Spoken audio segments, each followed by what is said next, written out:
నిర్ణయించుకోండి.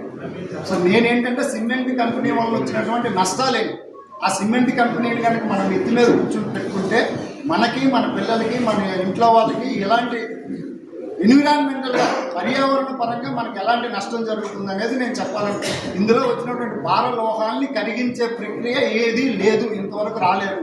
దానివల్ల ముఖ్యంగా సిలికోసిస్ అనే వ్యాధి వస్తుంది. ఆ సిలికోసిస్ లాంటి వ్యాధులకి there is no medicine.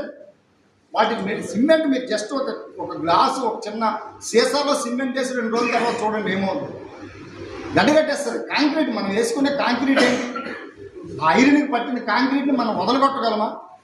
Acid వేస్తే కానీ ఐరన్ తాలూకు కాంక్రీట్ పోదు, ఐరన్కి పట్టిన కాంక్రీట్ పోదు. సో అలాంటి సిమెంట్ మన శరీరంలోకి వెళ్తే ఎట్లా పోతుంది? పోదు కదా. అందులో ఉండేవన్నీ కూడా విషయానికి సంబంధించిన అన్ని విషయాలు, every element in that cement is poison. Benzol, naphthol, మా కోకం దగ్గరికి వెళ్తే ఎన్ని దాని బై ప్రొడక్ట్స్. మీరు ఇప్పుడు గంగవరంలో ఆల్రెడీ ఇప్పుడు మనకు అక్కడ 8 కోల్ బెర్తలు ఉన్నాయి. కోల్ బెర్తల వల్ల వచ్చిన పొల్యూషన్ ఎంత అంత కాదు. మనం సాయంకాలం కానీ ఉదయం కానీ ఆ బ్రిడ్జిల దగ్గరికి వెళ్ళి కనీసం నిలబడలేనటువంటి పరిస్థితి. సో ఇప్పుడు కనుక మనం సిమెంట్ కంపెనీ వస్తే మనం జీవించడానికి అనర్హులు అయిపోతాం. ఈ ప్రాంతంలో ఇల్లు పొల్లు అమ్ముకోవడమో వదిలిపెట్టుకోవడమో జరుగుతుంది.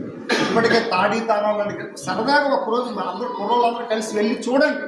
ఆల్రెడీ ఇప్పుడు సిమెంట్ కంపెనీలో లేకపోతే థర్మల్ పవర్ ప్లాంట్లో ఆ ఫ్లై యాష్ తీసుకొని వస్తాడు ఇక్కడికి. థర్మల్ పవర్ ప్లాంట్ తాలూకా ఫ్లై యాష్నే ఇక్కడ రీసైకిల్ చేసి సిమెంట్ తయారు చేస్తాం. ఆల్రెడీ హిందూజా ఎన్టీపీసీ వీటి తాలూకా ఫ్లై యాష్ని తీసుకుని వచ్చి ఇక్కడ ప్రాసెస్ చేస్తారు. Already fly ash poison. మీకు ఒక 6-7 సంవత్సరాల క్రితం మన అప్పికొండ ఏరియాలో వాటర్ పాండ్, చిన్న గుంటలో వాటర్ తాగి పశువులు చనిపోయాయి. మన హెచ్పిసిఎల్ తాలూకా సముద్రం, అక్కడ ఉండే సముద్రంలో చేపలు చచ్చిపోయి పైకి తేలి. సో ఇవన్నీ దేని వల్ల జరుగుతుంది?